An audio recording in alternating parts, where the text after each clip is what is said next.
সম্মানিত উপস্থিতি, প্রশংসা আল্লাহর জন্য।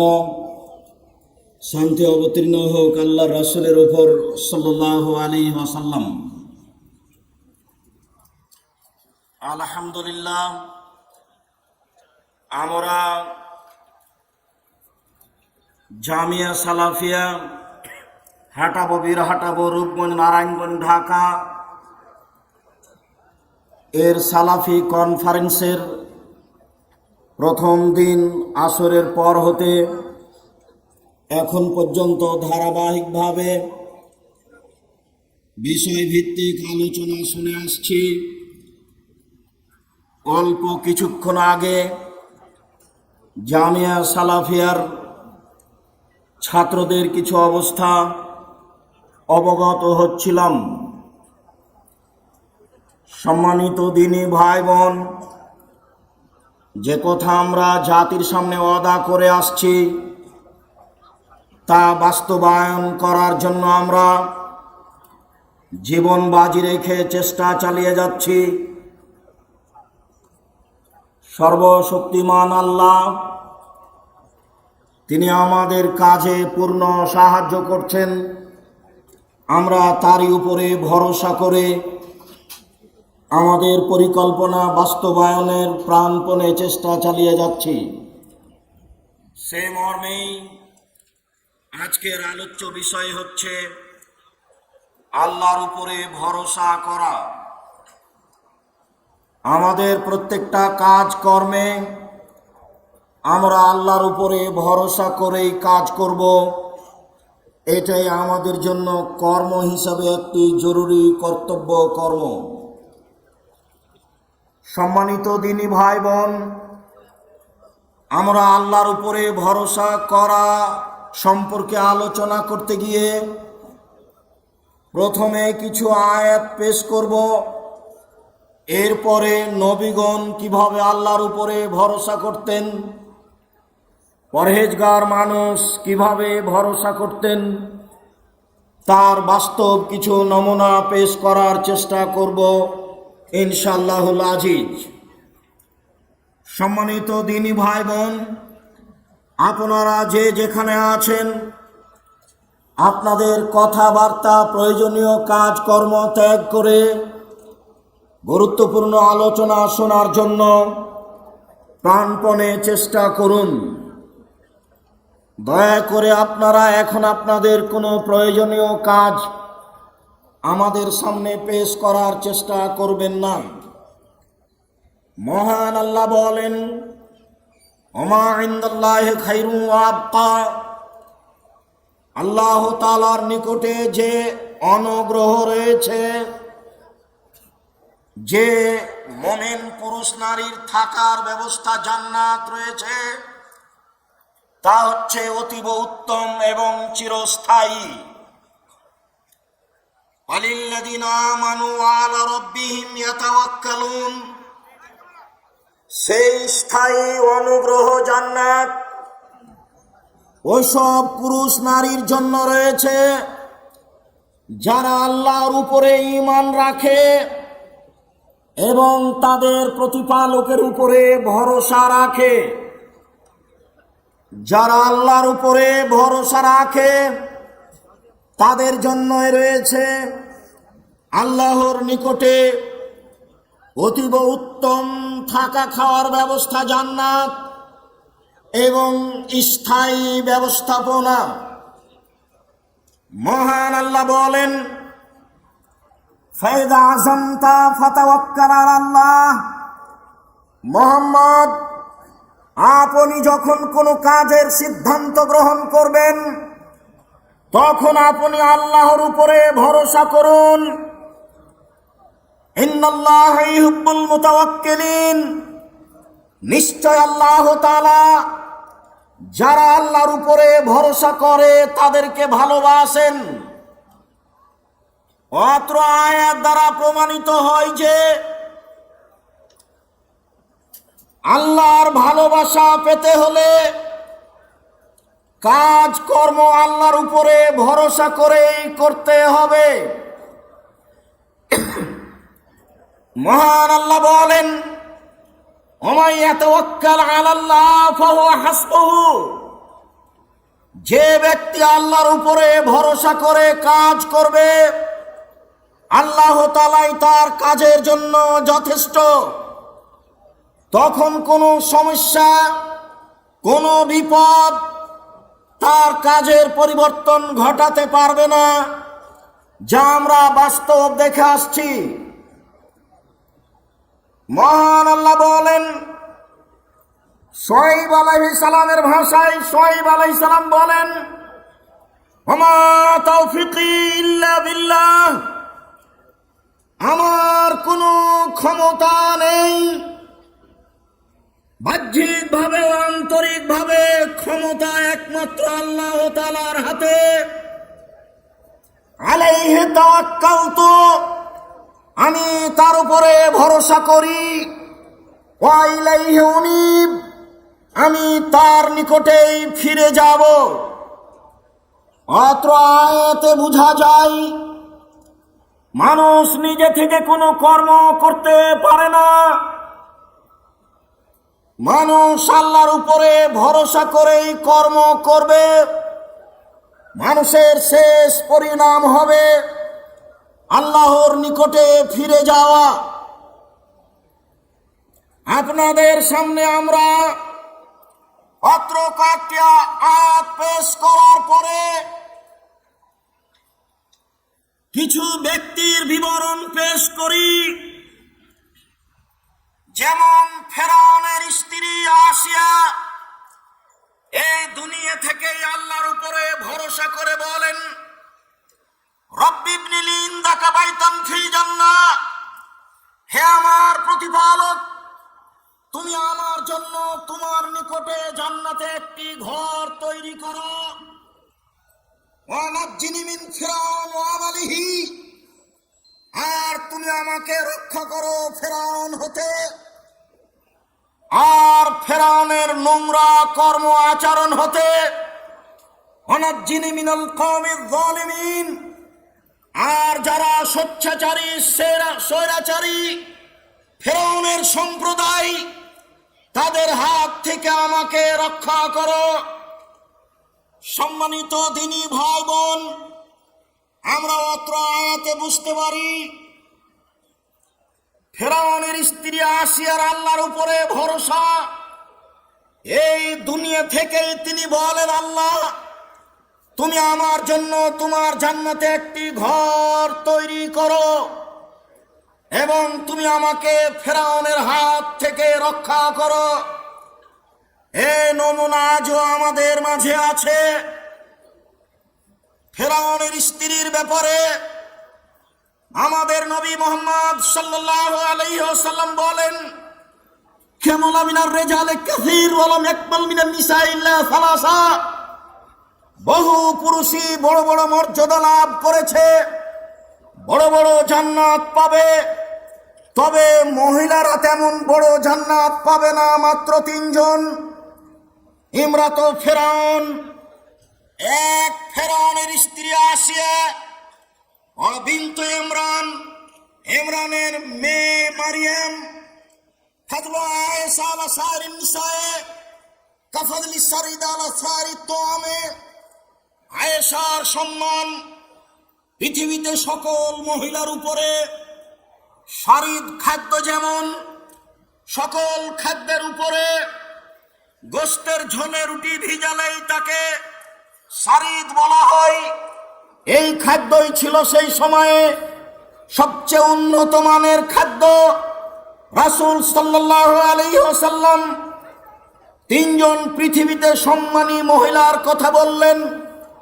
তার একজনের কথা বললেন আসিয়া, একজনের কথা বললেন মারিয়াম, আর সমস্ত মহিলার উপরে সম্মানের কথা বললেন তিনি হলেন আয়েশা রাদিয়াল্লাহু তাআলা আনহা। অত্র বুখারী মুসলিমের হাদিসে আসিয়া সম্মানী মহিলা বলে রাসূল সাল্লাল্লাহু আলাইহি সাল্লাম উল্লেখ করেছেন, যারা জান্নাতে বড় বড় সম্মান মর্যাদা জান্নাত পাবে, যেই জান্নাতের কথা আসিয়া নিজেই বললেন।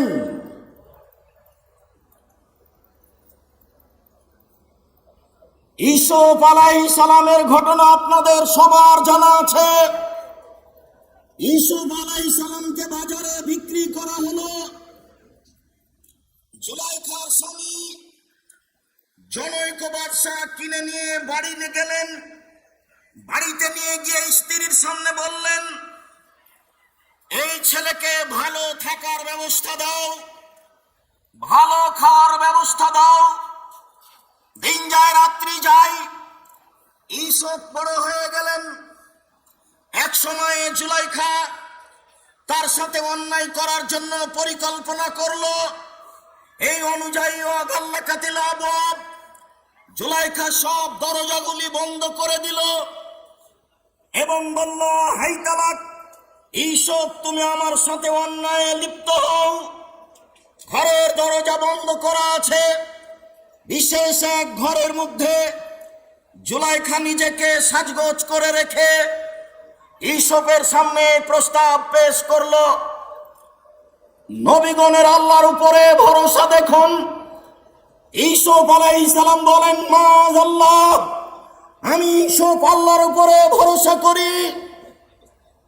ইন্নাহু রাব্বি, নিশ্চয় তোমার স্বামী আমার মালিক। আহসানা মাসওয়ায়া, তিনি আমাকে ভালো থাকতে দিয়েছেন, ভালো খেতে দিয়েছেন। ইন্নাহু লা ইফলাহু যালিমুন, যারা মালিকের সাথে অন্যায় করে, আমানতের খিয়ানত করে, তারা পরিত্রাণ পেতে পারে না। ইউসুফ আলাইহিস সালামের সময়ে আল্লাহর নিকটে আশ্রয় চাইলেন, আল্লাহ, আমি বিপদে পড়েছি, তুমি আমাকে বিপদ থেকে বাঁচাও। ইউসুফ আলাইহিস সালাম ঘর থেকে বের হয়ে দৌড়াতে লাগলেন। দরজা খুলে বের হয়েছেন তা প্রমাণ হয় না। পিছন দিক থেকে জুলাইখা জামা টেনে ধরেছে। তিনি জোর করে বের হয়ে গেলেন। জামা ছিঁড়ে জুলাইখার হাতে থেকে গেল। আগে আগে বের হয়েছেন ইউসুফ, পিছনে পিছনে বের হয়েছে জুলাইখা। সেখানেই ছিল জুলাইখার স্বামী। জুলাইখা নিজেকে ঢাকতে গিয়ে বলল, দেখুন, যাকে আপনি বাড়িতে রেখেছেন সে আপনার স্ত্রীর সাথে অন্যায় করতে চায়, তার কি শাস্তি হতে পারে? হ্যাঁ, আপনি দেশের সরকার কি শাস্তি দিবেন? আমি জুলাইখা বলছি, একে যথাযথ পিটন দিতে হবে, অন্যথায় জেলখানায় বন্দি করতে হবে। মর্মে 12 বছর জেল হয়ে গেল। ইতিহাস আপনাদের জানা আছে। দীর্ঘদিন পরে যখন ইউসুফকে জেল থেকে বের হওয়ার কথা আসলো, ইউসুফ তখন জোর করে বললেন, আমি জেল থেকে পরে বের হব। জুলাইখার ঘটনা কি? জুলাইখাকে জাতির সামনে বলতে হবে আমি অন্যায় করেছি, ইউসুফ করেনি। যখন জুলাইখা জাতির সামনে বলল অন্যায় মূলত আমি করেছি, ইউসুফ করেননি, তখন তিনি জেল থেকে বের হলেন। সম্মানিত দিনী ভাই বোন, আমি আপনাকে দেখাচ্ছিলাম আল্লাহ ভরসা, কিভাবে বিপদে পড়ে ইউসুফ আলাইহিস সালাম আল্লাহর উপরে ভরসা করে কথা বলছেন। আবু বকর সিদ্দিক রাদিয়াল্লাহু তাআলা আনহু বলেন, আমি রাসূল সাল্লাল্লাহু আলাইহি ওয়াসাল্লামকে বললাম, ওয়ানা ফিল গার, তখন আমি এবং আল্লাহ রাসূল গর্তে রয়েছি, গারে শহরে রয়েছি।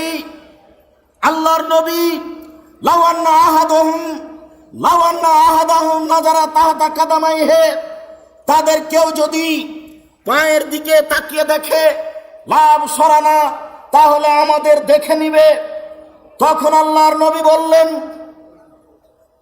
আবু বকর, মা জান্নাকা বিসনাইন, তুমি কি মনে করো আমরা 2 জন রয়েছি? আবু বকর, তুমি কি মনে করো আমরা 2 জন রয়েছি? আল্লাহ সালেসুহুমা, আমাদের 3টে জন আল্লাহ রয়েছেন। আবু বকর সিদ্দিক, মনে করবেন না আমরা গর্তের মধ্যে 2 জন রয়েছি, আমরা মূলত 3 জন রয়েছি, তারা আমাদেরকে দেখতে পারে না। আল্লাহ তাআলা এই কথা নকল করেন। আমাদের নবী বলেন, লা তাহজান ইন্নাল্লাহ মা'ানা, আপনি চিন্তা করবেন না, নিশ্চয় আল্লাহ আমাদের সাথে রয়েছেন। মুহাম্মদ সাল্লাল্লাহু আলাইহি সাল্লাম বললেন, আল্লাহ আমাদের সাথে রয়েছেন, চিন্তা করবেন না, এরই নাম আল্লাহ ভরসা। কালা সাহাবা মুসা, মূসার সঙ্গী সাথী বললেন, ইন্নালা মুদরাকুন, নিশ্চয় আমরা আটকা পড়েছি। আগে আগে পালিয়ে যাচ্ছেন মূসা সঙ্গী সাথী নিয়ে, পিছে পিছে ধাওয়া করেছে ফেরাউন। যেতে যেতে সাগরের এক পর্যায়ে পৌঁছে গেছেন, আর যাওয়ার মতো কোনো পথ নেই। সামনে আছে উঁচু পাহাড়, ডান দিকে আছে কুলজুম সাগর, বামে পিছনে রয়েছে ফেরাউন। সঙ্গী সাথী বললেন, ইন্নালা মুদরাকুন, নিশ্চয় আমরা আটকা পড়েছি। মূসা আলাইহিস সালাম বললেন, কাল্লা, কখনো নহে, অসম্ভব হতে পারে না। ইন্না মায়া রাব্বি, তোমরা বলো কি? নিশ্চয় আমার সাথে আমার প্রতিপালক রয়েছেন, সায়াহদিন, তিনি আমাকে পথ দেখাবেন। সম্মানিত দিনী ভাই বোন, বাহ্যিকভাবে কোনো পথ দেখা যায় না, কিভাবে মূসা আলাইহিস সালাম এই কথা বলতে পারেন? কখনো নহে, অসম্ভব হতে পারে না। ফেরাউন আমাকে ধরতে পারে না, আমার সাথে আমার প্রতিপালক রয়েছেন, সায়াহদিন, তিনি আমাকে পথ দেখাবেন। এর নাম মূলত আল্লাহ ভরসা। আল্লাহর উপরে তার কত ভরসা, অগাধ বিশ্বাস। এই সাগর প্রান্তে ফেরাউন তাকে ধরতে পারে না। আল্লাহ তাআলা বলছেন, ফাওয়াহাইনা ইলা মূসা আন ইযরিব বিআসাকাল বাহর, মূসা, তোমার হাতে যে লাঠি রয়েছে, এই লাঠি দিয়ে তুমি সাগরে আঘাত করো। যখন তিনি সাগরের উপরে মারলেন, ফানফালাকা, সাগর ফেটে টুকরা হয়ে গেল। ফাকানা কুল্লু ফিরকিন কাত্তাউদিল আযীম। যখনই তিনি সাগরের উপরে লাঠি মারলেন, সাগর দুই দিকে দাঁড়িয়ে গেল। যেখানে যত পানির গভীরতা রয়েছে, সেখানে পানির পাহাড় তত উঁচু হলো। যেখানে পানির গভীরতা 3 কিলোমিটার, সেখানে পানির পাহাড়ের উঁচুতা 3 কিলোমিটার। যেখানে পানির গভীরতা 50 কিলোমিটার, সেখানে পানির পাহাড়ের উঁচুতা 50 কিলোমিটার। যেখানে যেমন পানির গভীরতা, সেখানে তেমনি পানির পাহাড়ের উঁচুতা। হয়তোবা আপনি বুঝতে পারলেন কিনা, যেখানে যেমন পানি বেশি, সেখানে তেমন পানি একেবারে দাঁড়িয়ে আছে। নিচে দিয়ে, মাটির উপর দিয়ে মূসা আলাইহিস সালাম জনগণ নিয়ে হেঁটে পার হয়ে চলে গেলেন। আল্লাহ তাকে পথ দেখালেন। তিনি বললেন, কখনো নহে, অসম্ভব হতে পারে না, ফেরাউন আমাকে ধরতে পারে না। ইন্না মাইয়া রাব্বি, আমার সাথে আমার প্রতিপালক রয়েছেন, সায়াহদিন, তিনি আমাকে পথ দেখাবেন। সম্মানিত দিনী ভাই বোন, আসলে এরই নামে আল্লাহ ভরসা। আল্লাহ ভরসা। আপনাকে কিছু ঘটনা শোনাই। বুখারী মুসলিমের হাদিস, দাখালা ইব্রাহিম বিমরাতিন হে মিন আহসানিন নিসায়ে। ইব্রাহিম আলাইহিস সালাম তার স্ত্রী সারাকে নিয়ে একটি গ্রামে প্রবেশ করলেন।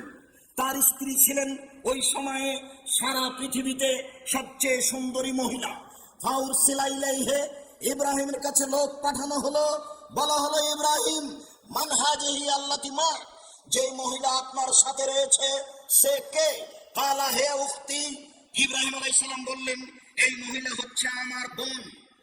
সুম্মা রাজা ইলাইহা, তারপর ইব্রাহিম আলাইহিস সালাম তার স্ত্রীর কাছে ফিরে গেলেন। স্ত্রীর কাছে ফিরে গিয়ে বললেন, লা তুকাদ্দিবি হাদিসি, সারা, তুমি আমাকে মিথ্যা প্রমাণ করো না।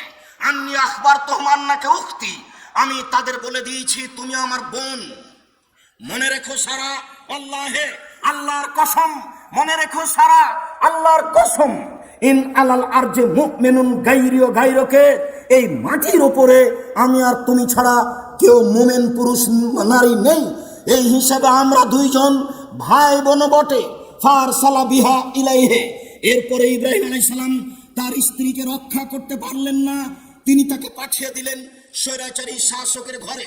ফাকামা ইলাইহা, যখনই সারা তার ঘরে ঢুকলেন, স্বৈরাচারী শাসক দাঁড়ালো তাকে ধরার জন্য। ফাকামাত, সারা দাঁড়ালেন।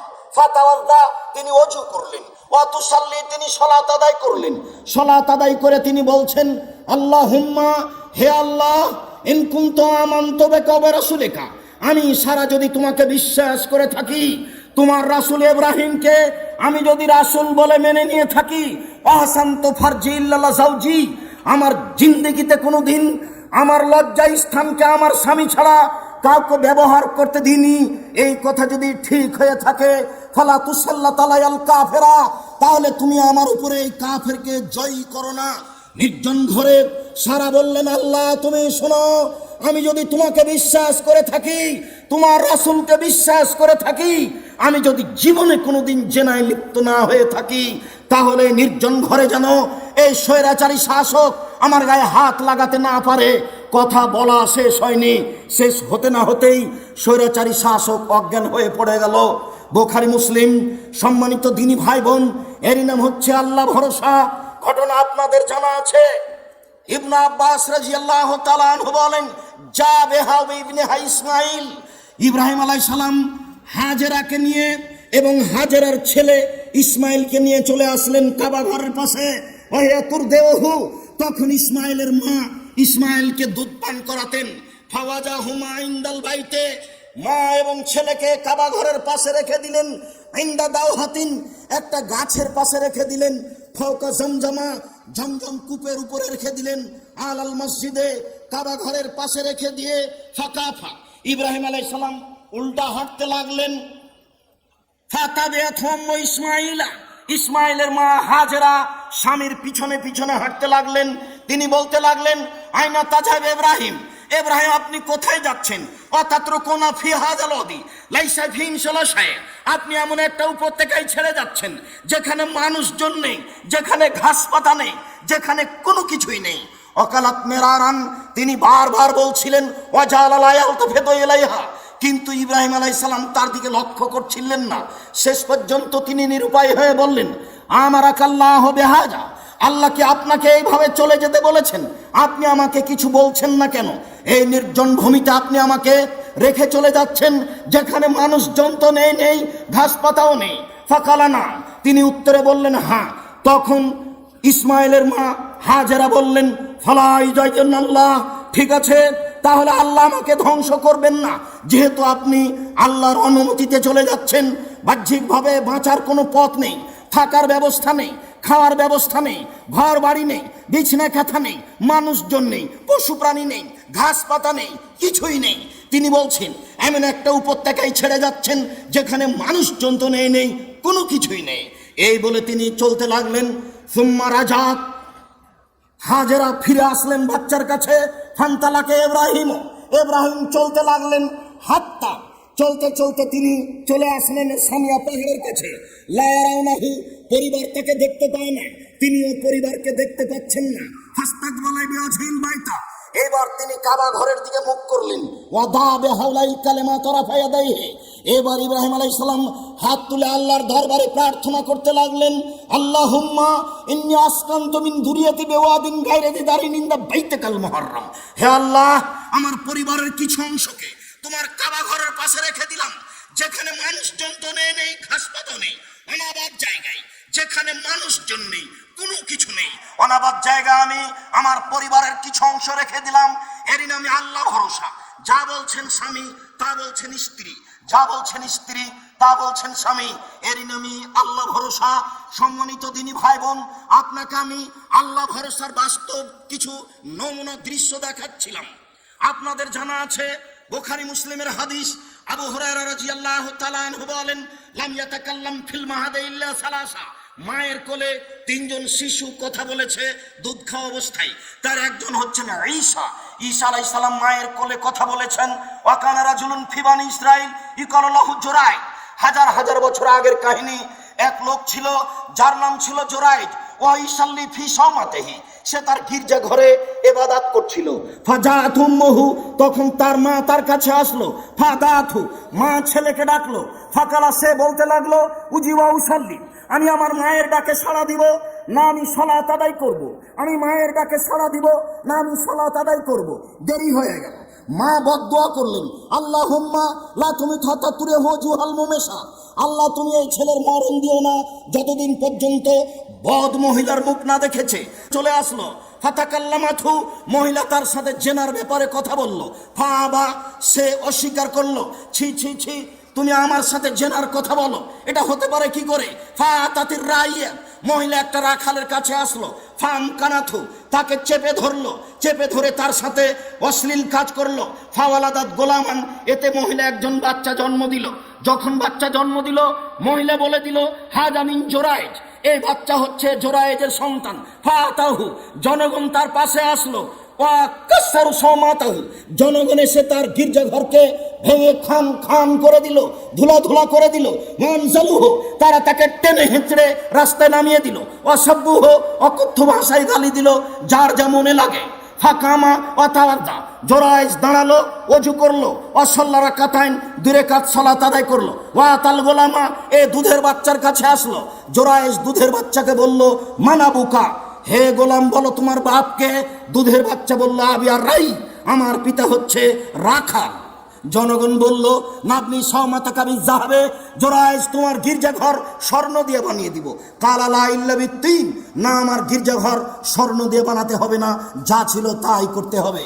সম্মানিত দিনী ভাই বোন, এ দেখেন আল্লাহ ভরসা, আল্লাহর উপরে ভরসার কিছু নমুনা আপনার সামনে পেশ করছিলাম। উমর রাদিয়াল্লাহু তাআলা আনহু বলেন, রাসূল সাল্লাল্লাহু আলাইহি সাল্লাম বলেছেন, লাউ আন্নাকুম তাতাওয়াক্কালুনা আলাল্লাহি হাক্কা তাওয়াক্কুলিহি, পৃথিবীর মানুষ তোমরা যদি সত্য সত্যই আল্লাহর উপরে ভরসা করো, পৃথিবীর মানুষ তোমরা যদি সত্য সত্য আল্লাহর উপরে ভরসা করো, তুরজাকুনা কামা ইউরজাকুত তায়রু, তাহলে তোমাদের রুজি দেওয়া হবে পাখিকে যেভাবে রুজি দেওয়া হয়, তাহলে তোমাদেরকে রুজি দেওয়া হবে পাখিকে যেভাবে রুজি দেওয়া হয়। তাকদু খেমাসান, তার হো বেতানা, সকালে বের হয় খালি পেটে, বিকালে ফিরে আসে ভরা পেটে। সকালে বের হয় খালি পেটে, বিকেলে ফিরে আসে ভরা পেটে। পাখি যেমন রুজি পায়, তোমরা যদি সত্য সত্যই আল্লাহর উপরে ভরসা করো, তাহলে তোমাদেরকে এইভাবে রুজি দেওয়া হবে। ইবনে আব্বাস রাদিয়াল্লাহু তাআলা আনহু বলেন, কালা ইব্রাহিম হিনা উলকে ফিন্নারে, যখন ইব্রাহিমকে আগুনে নিক্ষেপ করা হয়েছিল, তখন ইব্রাহিম বলেছিলেন, হাসবুনাল্লাহু নি'মাল ওয়াকিল, আমার কাজের জন্য আল্লাহই যথেষ্ট। এরই নাম আল্লাহ ভরসা।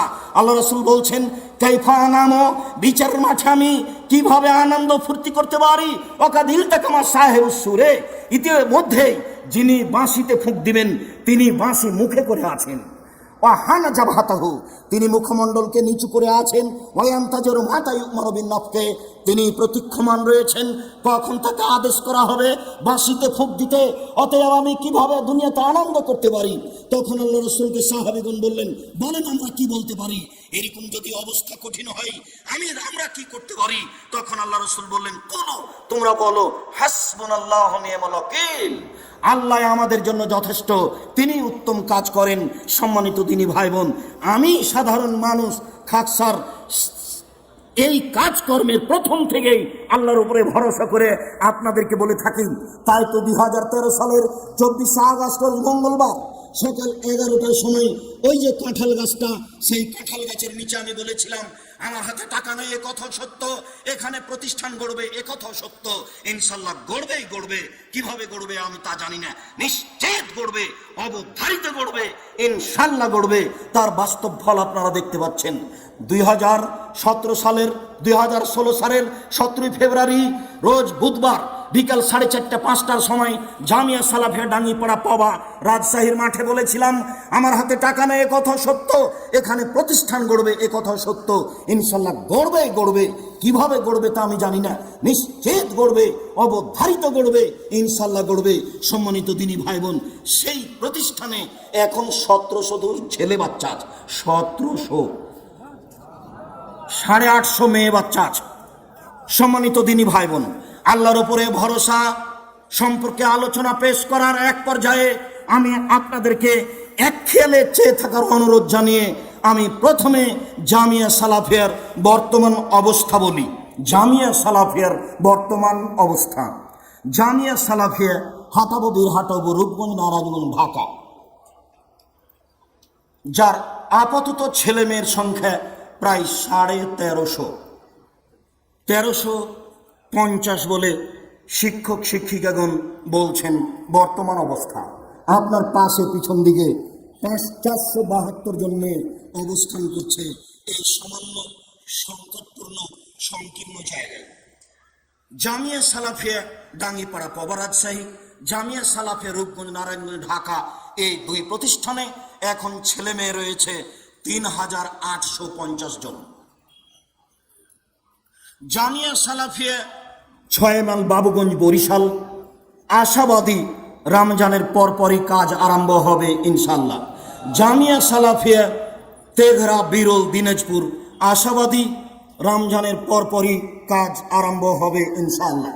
বিস্তারিত বিবরণগুলি আপনাদের সামনে পেশ করা হয়েছে। আপাতত এই দুই প্রতিষ্ঠানে প্রায় 156 জন শিক্ষক শিক্ষিকা রয়েছেন। আরও কর্মচারী সহ প্রতি মাসে এখন বেতন লাগছে 19,50,000। প্রায় 20 লক্ষ বেতন লাগে প্রতি মাসে। আমি আপনাদেরকে বলেছি, আপনারা কখনো আব্দুর রাজ্জাক বিন ইউসুফকে জাতীয় সম্পদ মনে করবেন না। আমি নিজেকে চাঁপাইনবাবগঞ্জের ভাষায় কচুর পাতার পানি মনে করি। কচুর পাতার উপরে যে পানি থাকে, সেই পানির কোনো শক্তি থাকে না, সব সময় নড়বড় নড়বড় করে, কখন পড়ে যেতে পারে। আমার কোনো সামাজিক শক্তি নেই, আমার কোনো সরকারি শক্তি নেই, আমার কোনো রাজনৈতিক শক্তি নেই, আমার কোনো বংশীয় শক্তি নেই, আমার কোনো দলীয় সাংগঠনিক শক্তি নেই। আমি একজন নিঃস্ব মানুষ, কচুর পাতার পানি হয়ে জাতির সামনে দাঁড়িয়ে আল্লাহর উপরে ভরসা করে কাজ করে যাচ্ছি। মর্মে আশাবাদী যে আমরা খুব তাড়াতাড়ি বাংলাদেশের বড় বড় জেলাগুলিতে জামিয়া সালাফে প্রতিষ্ঠান গড়ব ইনশাআল্লাহ, এটা আমরা আশা করছি। সম্মানিত দিনী ভাই বোন, বর্তমান জামিয়া সালাফিয়ার এই অবস্থা, এতে আছে প্রায় 500 জন অসহায় ছেলে, প্রায় 170 জন, 200 জন রয়েছে এতিম ছেলে মেয়ে, 40 জন রয়েছে যারা উপরে বোখারি মুসলিম পড়ে, তাদেরকে জামিয়া সালাফিয়া আপনার তাদের খরচ বহন করে এবং তাদেরকে প্রতি মাসে 500 টাকা করে স্কলারশিপ দিয়ে থাকে। এই জানুয়ারি থেকে ছেলেদের শিক্ষার ব্যাপারে জামিয়া সালাফিয়া সার্বিক উন্নয়নের প্রাণপণে চেষ্টা চালিয়ে যাচ্ছে। জামিয়া সালাফিয়া রূপগঞ্জ, নারায়ণগঞ্জ, হাটাবোর বর্তমান পরিকল্পনা হলো এই যে, আমার হাতের ডান দিকে অর্থাৎ পশ্চিম দিকে মুখ করলে দক্ষিণ দিকে এই নিচে বিলটা দেখতে পাচ্ছেন, এখানে আপাতত 600 শতক জমি ক্রয়ের সিদ্ধান্ত নেওয়া হয়েছে। মোটামুটি জামিয়া সালাফিয়া হাটাবো রূপগঞ্জ, নারায়ণগঞ্জ, ঢাকা প্রায় 50 বিঘা জমির ওপরে অবস্থান করবে বলে আমরা পরিকল্পনা করছি। আরও আশেপাশে জমি আছে, সেগুলো সময় সাপেক্ষে চিন্তা ভাবনা করে ভবিষ্যৎ পরিকল্পনা জামিয়া সালাফিয়া রূপগঞ্জ, নারায়ণগঞ্জ, ঢাকা প্রায় 100 বিঘা জমির ওপরে হবে বলে আশাবাদী ইনশাআল্লাহ। সম্মানিত দিনী ভাই বোন, এই 600 শতক জমি পরিকল্পনায়, 6 একর জমির পরিকল্পনায় প্রায় 250-300 শতক জমি, প্রায় 3 একর জমি বা 2.5 একর জমি ক্রয় হয়ে গেছে। বাকি জমি ক্রয়ের পরিকল্পনায় আছি। জমি ক্রয় শেষ হয়ে গেলেই পাশে এখানে একটা মসজিদ তৈরি করব বলে আশাবাদী, যেখানে 5,000 থেকে 7,000 থেকে 10,000 মুসল্লি একসাথে সালাত আদায় করতে পারবে। আমরা আশা করছি ভারত, বাংলাদেশ, পাকিস্তান মহাভারতে সঠিক আকীদা আদর্শের একটি সবচেয়ে বড় মসজিদ। আমরা জানি যে ঢাকা বাংলাদেশের রাজধানী, পূর্বাচল ঢাকার একটি উন্নত মানের এলাকা। আমরা এখানে বিশাল একটি সঠিক আকীদা আদর্শের মসজিদ নির্মাণ করতে চাই, যেখানে সারা ঢাকার সঠিক আকীদার পুরুষ নারী সালাত আদায় করতে পারবে বলে আমাদের বর্তমান পরিকল্পনা। আমাদের এই পাশের জমিগুলো হয়ে গেলেই আমরা মসজিদের কাজ আরম্ভ করব বলে মনে করছি। সাথে সাথে আপনার পাশে মেয়েরা অবস্থান করছে খুবই কঠিন অবস্থায়, এদের জন্য একটি 20 তলা ভবন নির্মাণ করতে হবে বলে আমরা এখন আপাতত পরিকল্পনা নিয়েছি। আর একটি 3 লক্ষ প্রায় বই থাকবে এরকম একটা বিশাল আপনার লাইব্রেরি পরিকল্পনার চিন্তা ভাবনা করছি এবং এখানে একটাই বেসরকারি ইসলামী বিশ্ববিদ্যালয় করতে হবে মর্মে আমরা পরিকল্পনা করছি। আপাতত সাধারণ সংক্ষিপ্ত পরিকল্পনা জামিয়া সালাফিয়া রূপগঞ্জ, নারায়ণগঞ্জ, ঢাকার জামিয়া সালাফিয়া ডাঙ্গিপাড়া, পাবা, রাজশাহীর পরিকল্পনা আমাদের এই মুহূর্তে এইটা যে অন্তত 5,000 ছেলে আবাসিকভাবে থাকতে পারবে এরকম 5টা ভবন সেখানে তৈরি করতে হবে। আপাতত এখনই আমরা একাডেমিক ভবন একটা নির্মাণ করতে যাচ্ছি, যেখানে 5,000 ছাত্র একসাথে ক্লাস করতে পারবে। 5,000 ছাত্র একসাথে ক্লাস করতে পারবে, যার প্রায় খরচ আসবে অনুমান করা হচ্ছে প্রায় 8 কোটি টাকা। এবং সেখানে একটি বিশাল মসজিদ আছে, বিশাল একটি লাইব্রেরি তৈরি করা হবে বলে আপাতত উপস্থিত পরিকল্পনা। মর্মে সকল দিনী ভাই ও বোনের নিকটে আমরা আমাদের পরিচিতি দিয়েছি। পরিচিতিতে বিস্তারিতভাবে ব্যাংকের অ্যাকাউন্ট নাম্বার দেওয়া আছে, Jamia Salafia general fund bank account, Jamia Salafia জাকাত fund bank account, Jamia Salafia বাইতুল হাম জামে মসজিদ অ্যাকাউন্ট নাম্বার দেওয়া আছে, ত্রাণ তহবিলের অ্যাকাউন্ট নাম্বার দেওয়া আছে, এতিমখানার জন্য অ্যাকাউন্ট নাম্বার দেওয়া আছে। এইসব অ্যাকাউন্ট নাম্বারগুলি উপস্থিত মুসলিম ভাই বোন এবং বাহিরের যত দিনী ভাই বোন আছেন, বিভিন্ন দেশে অবস্থান করছেন, সকল দিনী ভাই বোনকে দানের হাত প্রশস্ত করত এই অ্যাকাউন্ট নাম্বারগুলি ব্যবহার করার জন্য অনুরোধ জানাচ্ছি। সেখানে ব্যক্তিগত মোবাইল বিকাশ নাম্বার দেওয়া আছে, সেখানে মার্চেন্ট বিকাশ নাম্বার দেওয়া আছে, সেখানে আপনার আরও কিছু নাম্বার দেওয়া আছে। সেই নাম্বারগুলিতে সহজেই সহযোগিতা করতে পারবেন। সকল দিনই ভাই বোনকে আমরা এই নাম্বারগুলি ব্যবহার করার জন্য অনুরোধ জানাচ্ছি। দানের হাত প্রশস্ত করত উপস্থিত সকল দিনই ভাই বোনকে এই মুহূর্তে বৈঠকে দান করার জন্য অনুরোধ জানাচ্ছি। আমরা যারা সামনে মিডিয়া নিয়ে আছি, যারা স্টেজে আছি, যারা আশেপাশে আছি, মসজিদে বসে আছি, ঘরে আছি, সকল দিনই ভাই বোনকে বৈঠকি দান করার জন্য আমি অনুরোধ জানাচ্ছি। বৈঠকি দান থেকে উপস্থিত কেউ বঞ্চিত হবেন না।